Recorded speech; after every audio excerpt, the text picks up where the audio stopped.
Hello viewers, let's see how can we stop Windows automatic updates for swift functioning of the window and how can we restart the same in case if required. So click in search and type services. It appears, so simply select it, and now almost at the end you will see Windows update. Click it. When it highlighted, stop appear in left right corner top. Click it and it stop, but do come again and right click on Windows Update once again. Click Property, and in Property open this box and disable it.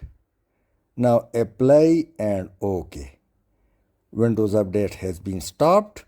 But in case if you would like to keep it manual, automatic or restart it, so reverse the process, or so simply come back to Windows Services, right click on Window Update first, change it from disabled to manual or automatic. I personally keep it on manual, apply and OK, and now in top right corner click start, and now the Windows automatic updates has once again been restarted. Thanks for watching.